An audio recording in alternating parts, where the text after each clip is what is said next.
Okay, good afternoon student. Today's topic is applications of crystal field theory to the tetrahedral complexes. In last two lectures we already discussed the applications of CFT in octahedral complexes as well as in a square planar complexes. Basically the applications of CFT in a particular geometry is depends on the interactions of ligand electrons and metal electrons. So how ligands are approaches with the metal, that will decide there is a interactions with the metal electrons, and the result is to avoid the repulsion between the metal electrons and ligand electrons, the 5d orbital which are degenerate are split into two energy states. So the splitting is depending on the geometry. Here we draw the two pictures, two diagrams. In first diagram, the ligands are oriented on that four corner which are opposite to each other. That makes here is a tetrahedral geometry. So this tetrahedral geometry again we represent here. So this is the ligands are oriented, and here we draw the x, y and z axis. So it is clearly seen here, the ligands are approaches between the axis, That means ligands are directed between the axis, so their interactions are more as those orbital which are oriented between the axis. We have two sets of orbital, EG and T2G. You already know the EG is oriented along the axis, T2G has oriented between the axis. So T2G has between the axis means their interactions are more powerful with the ligands because the ligands are between the axis and T2G also oriented between the axis. Due to this, T2G rise their energy as compared to EG. So EG is in a lower energy, T2G is in a higher energy, but it is not directly like last examples where the electrons are oriented on the axis. Here is a between the axis, means lot of space is here. So T2G is interacted but not as much like a dx square y square in the last two cases. So here between the axis, so there are a lot of spaces here. So due to this T2G just closest to the ligand, not directly interacted. So as compared to first two examples, first two geometry, here interaction is less. That means the splitting is less as compared to octahedral complexes. So no doubt T2G increases energy due to closest interaction, closest interactions. That means due to these closest interactions, T2G increase their energy. So we can split these two energy levels this way. So below and above. Okay. So which orbital state is higher in energy? T2G is higher energy. So here is a T2G, here is a AG. This is the exactly inverse to the octahedral complexes. It is directly inverse octahedral complexes. So that means here total 10 dq value. This is the Barry center. This is the Barry center. Okay. So above this it has plus 4 dq value, and below it is a minus 6 dq value, or we consider it is 0.4 delta, it is 0.6 delta. Okay. So you can calculate CFTC in the form of 10 dq or in the form of delta. It is 0.4, it is a 0.6. Okay. So this is the relationship. So basically this splitting is less powerful as compared to octahedral complexes. That means the CFAC of tetrahedral is lower than the CFAC of octahedral, and it is the relation which is used, delta T is equal to 4 by 9 delta O. 4 by 9 delta O. This is the relation which is used to find. So first of all, you can calculate the value of this and converts into delta O. You can clearly observe this value is larger. This value is larger than the tetrahedral geometry. So we are going to calculate the CFAC of the complexes. So how to calculate CFAC? So first of all, we are going to calculate the CFAC in one of the field. It is a weak field or a strong field. So in a weak field, so we have the number of systems D1, D2, D3, D4, D5, D6, D7, D8, D9 and D10. So delta T is equal to, if there is a one electron, it is occupied here, so value is 0.6, 0.6. Okay, value is 0.6. Then for 2 it is a 1.2. For 3 it is the minus 4, it is a 1.2, so it is a 0.8. For 4, 1, 2, 1, 2, so it is weak field 1, 2, 3, 4. So here the above is 0.8, below is 1.2, that means it is a 0.4. For D5 system it has 0, then D6, again it is 0.6, D7 again 1.2, D8 it is 0.8, D9 it is 0.4 and D10 has 0. So this is a CFAC. You can calculate it in the form of 10 dq or in the form of delta O. If here 10 dq, it is a 6 dq, 12 dq, 8 dq, 4 dq, 0, 6 dq, 12 dq, 8 dq, 4 dq. So you can use any one. If you convert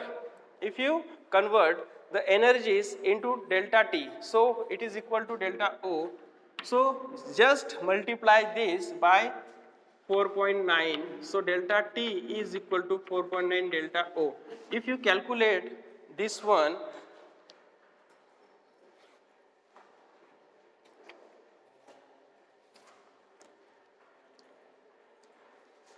the table is given to you, it is equal to 0.27 delta O. It is equal to 0.27 delta O. It is equal to 0.53 delta O. For 3 it is 0.35 delta O. It is equal to, for 4, 0.18 delta O. For 5 it is 0. For 6 again it is 0.27 delta O, 0.53 delta O, 0.35 delta O, 0.18 delta O, and here is the 0. So this is the just relation, this energy is equal to this much. But actually if we consider the T2G in an octahedral field, actually energy is, so you just draw the splitting of octahedral. If you draw the splitting of octahedral,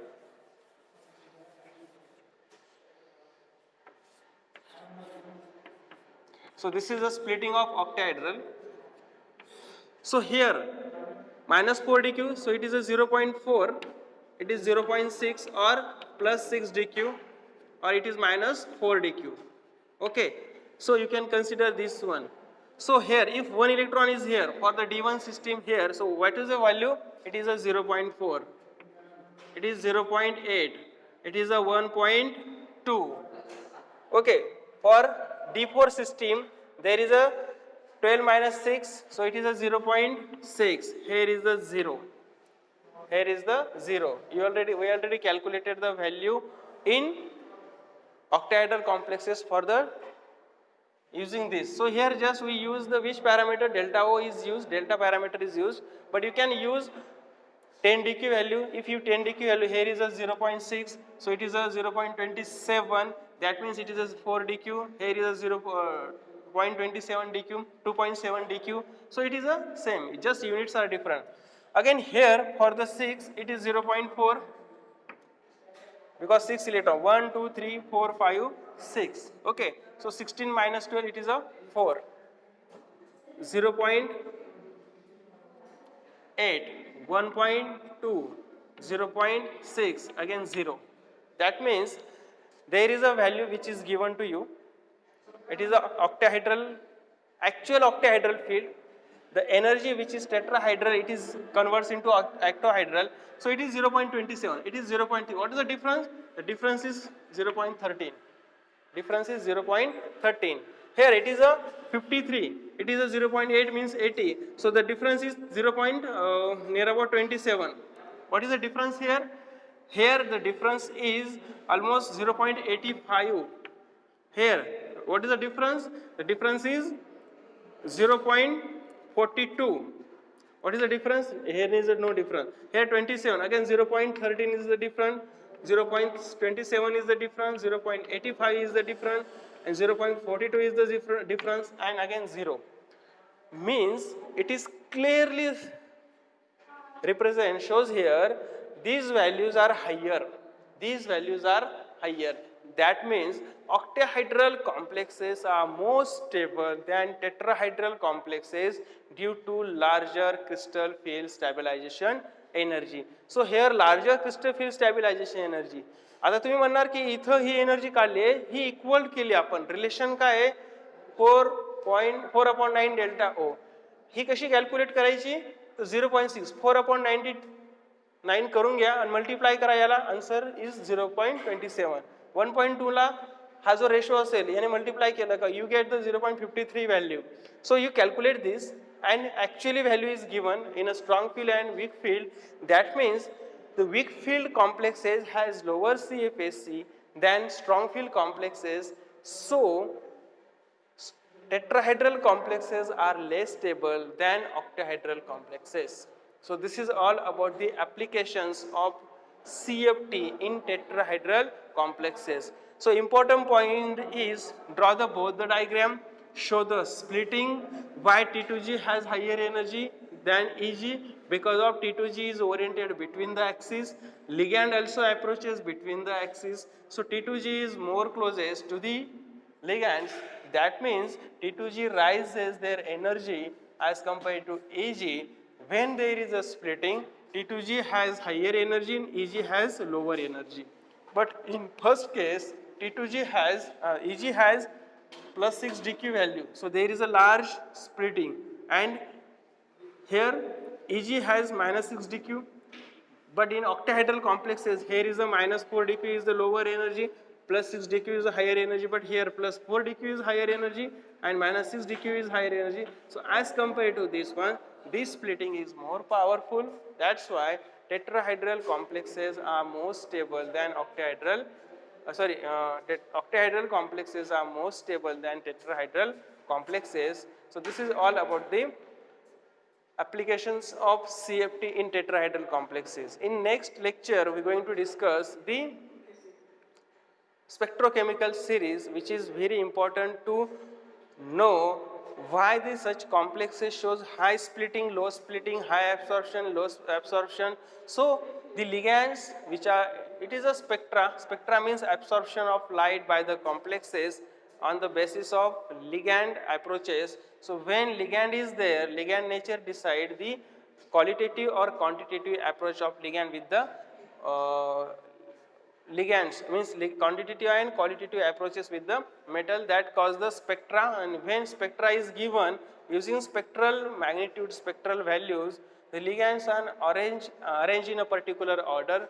That order called as spectrochemical series we will discuss in next lecture.